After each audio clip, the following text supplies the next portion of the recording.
അസ്സലാമു അലൈക്കും വറഹ്മത്തുള്ളാഹി വബറകാതുഹു. അൽഹംദുലില്ലാഹി റബ്ബിൽ ആലമീൻ. അല്ലാഹുമ്മ സ്വല്ലി അലാ സയ്യിദിനാ മുഹമ്മദിൻ വഅലാ ആലി സയ്യിദിനാ മുഹമ്മദ്. എല്ലാവർക്കും എൻ്റെ പുതിയൊരു വീഡിയോയിലേക്ക് സ്വാഗതം. അപ്പോൾ ഇന്നത്തെ നമ്മുടെ വീഡിയോ അറിയണത് ദുൽഹിജ്ജ ആവാനായില്ലേ. ഇൻഷാ അല്ലാഹ് നാളെ ദുൽഹിജ്ജ 1. അപ്പോൾ ദുൽഹിജ്ജ 1 മുതൽ 10 വരെയുള്ള ദിവസങ്ങൾ സൂറത്ത് ഫജ്ർ പരിശുദ്ധ ഖുർആനിലെ 89-ാമത്തെ അധ്യായമാണ് സൂറത്ത് ഫജ്ർ. ഈ സൂറത്ത് ഓതൽ പ്രത്യേകം സുന്നത്തുണ്ട്. നബി സല്ലല്ലാഹു അലൈഹി വസല്ലമ തങ്ങൾ പറഞ്ഞു, ആരെങ്കിലും ദുൽഹിജ്ജയിലെ ആദ്യത്തെ 10 രാത്രികളിലെ വൽ ഫജ്ർ സൂറത്ത് പാരായണം ചെയ്താൽ അവൻ്റെ പാപങ്ങൾ പൊറുക്കപ്പെടുന്നതാണ്. മറ്റു ദിവസങ്ങളിൽ പാരായണം ചെയ്താൽ ഖിയാമത്ത് നാളിൽ അത് അവന് പ്രകാശമാകുന്നതാണ്. അത്രക്കും പവർഫുള്ളായ ഒരു സൂറത്താണ് സൂറത്തു ഫജ്ർ. അത് എല്ലാവരും പാരായണം ചെയ്യുക. കഴിഞ്ഞ ദുൽഹിജ്ജയിലൊക്കെ ആരെങ്കിലുമൊക്കെ പാരായണം ചെയ്തവരുണ്ടെങ്കിൽ ഒന്ന് കമൻറ്റ് ചെയ്യണുണ്ടോ. നമ്മൾ കാരണം മറ്റുള്ളവർക്ക് ഇബാദത്ത് ചെയ്യാൻ തോന്നിക്കഴിഞ്ഞാലും അവർ എടുത്തു കഴിഞ്ഞാലും നമ്മുടെ അക്കൗണ്ടിലേക്ക് നമുക്ക് അതിൻ്റെ ഒരു പ്രതിഫലം അല്ലാഹു സുബ്ഹാനഹു വ തആല തരുക തന്നെ ചെയ്യും. അതുപോലെ തന്നെ ഇനി നമ്മൾ പറയുന്നത് ദുൽഹിജ്ജ മാസത്തിലെ ആദ്യ 10 ദിവസങ്ങളുടെ മഹത്വങ്ങളെക്കുറിച്ചിട്ടാണ്. ഷെയ്ഖ് അബ്ദുൽ ഖാദിർ ജീലാനി റളിയല്ലാഹു അൻഹുവും മറ്റു ചില പണ്ഡിതന്മാരും രേഖപ്പെടുത്തുന്നു, ദുൽഹിജ്ജ മാസത്തിലെ ആദ്യ 10 ദിവസങ്ങളെ ബഹുമാനിച്ചാൽ 10 ബഹുമതികൾ നൽകി അല്ലാഹു സുബ്ഹാനഹു വ തആല അവനെ ആദരിക്കും. അപ്പോൾ ദുൽഹിജ്ജ എല്ലാ മാസത്തെയും നമ്മൾ ആദരിക്കണം. അതിലുപരി നല്ലോണം ആദരിക്കേണ്ട ഒരു മാസം തന്നെയാണ് ദുൽഹിജ്ജ മാസവും. അപ്പോൾ ദുൽഹിജ്ജ മാസത്തെ നമ്മൾ ആദരിച്ചാൽ നമുക്ക് കിട്ടുന്ന പ്രതിഫലമാണ് ഇനി നമ്മൾ പറയുന്നത് കേട്ടോ. ആദ്യത്തേത് 1 ആയുസ്സിൽ വർധനവുണ്ടാകും. 2 സമ്പത്തിലും മറ്റും ബർക്കത്തുണ്ടാകും. 3-ാമത്തത് കുടുംബത്തിനു പ്രത്യേക സുരക്ഷയും കാവലും. 4-ാമത്തത് പാപമോചനം. നമ്മളൊക്കെ ഒരുപാട് തെറ്റുകൾ ചെയ്യുന്നവരാണ്. അല്ലാഹു സുബ്ഹാനഹു വ തആലയോട് നമ്മൾ എപ്പോഴും പാപമോചനം തേടണം. അപ്പോൾ ഈ ദുൽഹിജ്ജ മാസത്തിൽ എന്നല്ല എല്ലാ മാസത്തിനും, പക്ഷേ ദുൽഹിജ്ജ മാസത്തിന് നമ്മൾ നല്ലോണം ആദരിക്കേണ്ട ഒരു മാസം തന്നെയാണ്. അതുപോലെ തന്നെ 5-ാമത്തെ പ്രതിഫലമാണ് ഇനി പറയുന്നത്, സൽക്കർമ്മങ്ങൾക്കുള്ള പ്രതിഫലത്തിൽ വർധനവ്. 6-ാമത്തത് മരണവേദനയിൽ കുറവ്. 7 ഇരുള് നിറയുന്ന സമയങ്ങളിലും സന്ദർഭങ്ങളിലും പ്രകാശം.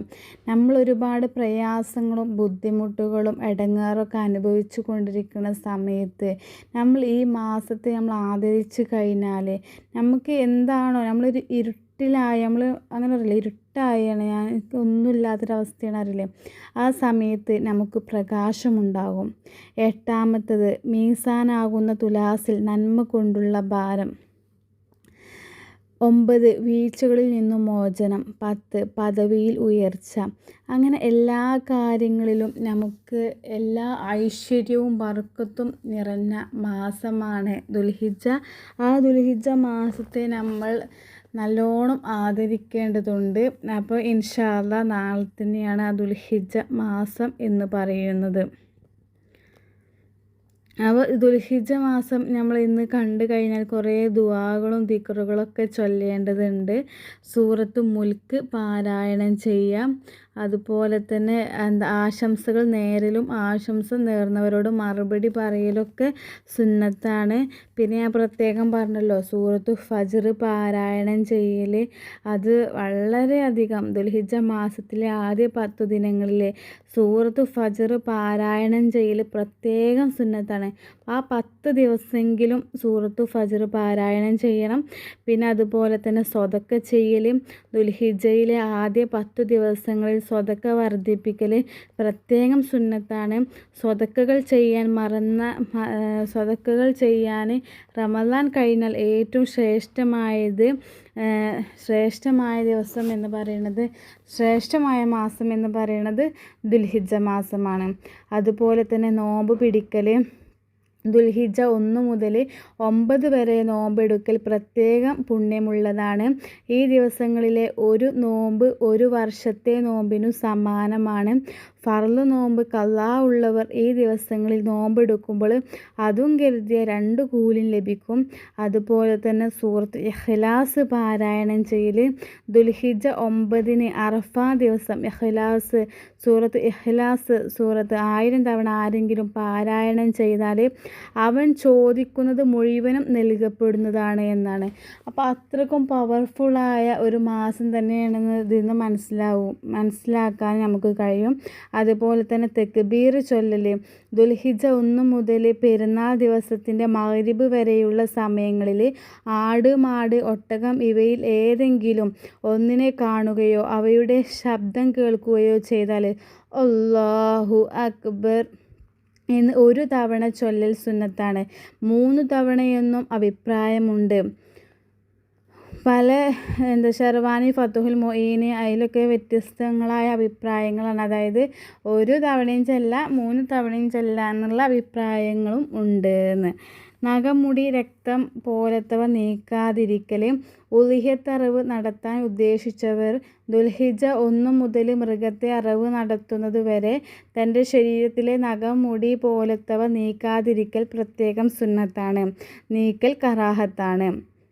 ദുൽഹിജ്ജ 9 സുബഹി മുതൽ 13 അസ്ർ വരെ എല്ലാ നിസ്കാരങ്ങളുടെയും ഫർള്, സുന്നത്ത്, അതായത് ഖളാ, മയ്യത്ത് നിസ്കാരങ്ങൾ അടക്കമുള്ള സലാം വീട്ടിയ ഉടനെ തക്ബീർ ചൊല്ലൽ നല്ല പ്രതിഫലമുള്ള കാര്യമാണ്. അതുപോലെ തന്നെ ദുൽഹിജ്ജ 9 സൂര്യൻ അസ്തമിച്ചത് മുതൽ പെരുന്നാൾ നിസ്കാരം വരെയുള്ള സമയങ്ങളിൽ എല്ലാവരും തക്ബീർ ചൊല്ലൽ വളരെയധികം പ്രതിഫലമുള്ള കാര്യമാണ്. അതുപോലെ തന്നെ പെരുന്നാൾ ദിവസത്തിൽ പ്രധാനപ്പെട്ട 2 ദിക്റുകൾ ചൊല്ലൽ. അതായത് ഈ ദിക്ർ 400 തവണ ചൊല്ലണം. അപ്പോൾ ഏതാണ് ആ ദിക്ർ എന്ന് ഞാൻ പറഞ്ഞുതരാം കേട്ടോ. ലാ ഇലാഹ ഇല്ലല്ലാഹു വഹ്ദഹു ലാ ശരീക ലഹു ലഹുൽ മുൽക്കു വലഹുൽ ഹംദു യുഹ്യി വയുമീതു വഹുവ അലാ കുല്ലി ഷൈഇൻ ഖദീർ. ഈ ദിക്ർ 400 തവണ ചൊല്ലുക. പെരുന്നാൾ ദിവസത്തിൽ പ്രധാനപ്പെട്ട 2 ദിക്റുകൾ, അതായത് ഈ 2 ദിക്റുകൾ 400 പ്രാവശ്യം ചൊല്ലാൻ അല്ലാഹു സുബ്ഹാനഹു വ തആല നമുക്ക് തൗഫീക്ക് നൽകട്ടെ. അതുപോലെ തന്നെ 300 തവണ ചൊല്ലേണ്ട ഒരു ദിക്റാണ് ഇനി ഞാൻ നിങ്ങൾക്ക് പറഞ്ഞു തരുന്നത്. സുബ്ഹാനല്ലാഹി വബിഹംദിഹി. ഈ ദിക്റിനെ 300 തവണ നമ്മൾ ചൊല്ലുക. അപ്പോൾ ഈ 300 തവണ ചൊല്ലിയാലൊക്കെ വളരെയധികം അതിൻ്റെ പ്രതിഫലം പറഞ്ഞറിയിക്കാൻ പറ്റില്ല. കാരണം അത്രക്കും മഹത്വമുള്ളതാണ്. റമദാൻ മാസം നമ്മൾ സ്വതക്ക ചെയ്യാൻ റമദാൻ മാസം കഴിഞ്ഞാൽ പിന്നെ ഏറ്റവും നല്ല മാസം പറയണത് ദുൽഹിജ്ജ മാസമാണല്ലോ. അപ്പോൾ നമുക്ക് അതിൽ തന്നെ മനസ്സിലാക്കാൻ സാധിക്കും ദുൽഹിജ്ജ മാസത്തിൻ്റെ പദവി എത്രയാണ്, മഹത്വം എത്രയാണെന്നുള്ളത്. പിന്നെ നമുക്ക് എല്ലാവർക്കും അറിയുന്ന ദുആ നമ്മളെ ഇനി വാട്സപ്പിലും ഇതിലൊക്കെ വരും. അപ്പോൾ അതുകൊണ്ട് ഞാനിവിടെ നമുക്കൊക്കെ അറിയാവുന്നത് തന്നെയാണ്. ഇനി ഞാൻ അല്ലെങ്കിൽ പറഞ്ഞു തരാം കേട്ടോ. ദുൽഹിജ്ജ മാസം കാണുകയോ കണ്ടു എന്ന വിവരം ലഭിക്കുകയോ ചെയ്താൽ ഈ ദിക്ർ ചൊല്ലുക. അപ്പോൾ ആ ദിക്റാണ് ഇനി പറയാൻ പോകുന്നത് കേട്ടോ. അല്ലാഹു അക്ബർ അല്ലാഹുമ്മ അഹില്ലു അലൈന ബിൽ അംനി വൽ ഈമാൻ വസ്സലാമത്ത് വൽ ഇസ്ലാം റബ്ബി വ റബ്ബുക്കല്ലാ എന്ന് തുടങ്ങുന്ന ഒരു ദിക്റാണ്. അതെല്ലാവരും ചൊല്ലാൻ ശ്രമിക്കുക. അപ്പോൾ വളരെയധികം മഹത്വമുള്ള മാസമാണ് ദുൽഹിജ്ജ മാസം എന്ന് പറഞ്ഞു. ഇനി നമുക്ക് ഉളിഹ്യത്ത് അറിഞ്ഞിരിക്കേണ്ട ഒരു മസാലയാണ് പറയുന്നത് കേട്ടോ. ചോദ്യം: മരണപ്പെട്ട വ്യക്തിയുടെ വസിയത്ത് പ്രകാരം അവനു വേണ്ടി ഉളിഹ്യത്ത് അറുക്കാമല്ലോ, ഉളിഹ്യത്ത് ആകുമല്ലോ. അപ്പോൾ ധനികർക്ക് അതിൽ നിന്നും നൽകാമോ? ഉളിഹ്യത്ത് അറിവ് നടത്തിയവൻ ഭക്ഷിക്കാമോ? അപ്പോൾ അതിൻ്റെ ഉത്തരമാണ് പറയണത്. മരണപ്പെട്ട വ്യക്തിക്ക് വേണ്ടി അവൻ്റെ വസിയത്ത് പ്രകാരം ഉളിഹ്യത്ത് അറിവ് നടത്തുമ്പോൾ അത് മുഴുവനും സ്വതക്ക ചെയ്യൽ നിർബന്ധമാണ്. അറിവ് നടത്തിയവനോ അവൻ ചെലവ് കൊടുക്കൽ നിർബന്ധമായവരോ അതിൽ നിന്നും ഭക്ഷിക്കാവതല്ല. അവർക്ക് ഭക്ഷിക്കാൻ പറ്റൂല എന്നാണ് പറയണത്. ഇനി സമ്മതം നിയ്യത്ത് ചെയ്ത വ്യക്തി ഉണ്ടല്ലോ, ആ മരിച്ച വ്യക്തി ഉണ്ടല്ലോ, അവർ പറഞ്ഞിട്ടല്ലേ നമ്മൾ ഉളിഹത്ത്, അവർക്കുള്ള ആഗ്രഹമായിരുന്നല്ലോ ഉളിഹത്ത് അറുക്കണം എന്നുള്ളത്. അപ്പോൾ അവരുടെ സമ്മതം ലഭിച്ചിട്ടുണ്ടെങ്കിൽ നമുക്ക് കഴിക്കാൻ പറ്റും, അല്ലെങ്കിൽ നമുക്ക് കഴിക്കാൻ പറ്റില്ല. ധനികർക്ക് അതിൽ നിന്നും നൽകാനും പാടില്ല. അതാണ് അതിനുള്ള ഉത്തരം. ഇതൊക്കെ എനിക്ക് കിട്ടുന്നത് നമ്മുടെ മസാല ഗ്രൂപ്പിൽ നിന്നാണ് കേട്ടോ. അതേപോലെ തന്നെ മസാല ഗ്രൂപ്പിൽ ഒരുപാട് കാര്യങ്ങൾ പറയുന്നുണ്ട്. ഇനി ഉളിഹത്ത് ഉദ്ദേശിച്ചവന് സുന്നത്തായ കാര്യങ്ങളെക്കുറിച്ചിട്ട് പറയുന്നുണ്ട്. അപ്പോൾ നമുക്കിനി അതെന്തൊക്കെയാണെന്ന് നോക്കാം. ഉളിഹത്ത് അറുക്കാൻ ഉദ്ദേശിച്ചവന് തൻ്റെ ശരീരത്തിലെ മുടി, നഖം പോലെയുള്ളവ, അത് ഗുഹ്യരോമങ്ങളാണെങ്കിലും കക്ഷരോമങ്ങളാണെങ്കിലും ദുൽഹിജ്ജ 1 മുതൽ ഈ വർഷത്തെ ദുൽഹിജ്ജ 1 തിങ്കളായിരിക്കും. അല്ലല്ലോ, അത് ഞാൻ ഇതിന് മുമ്പത്തെ തട്ട വായിക്കണത്. ഇനി ഈ വർഷത്തെ ദുൽഹിജ്ജ 1 ചൊവ്വയാണ്.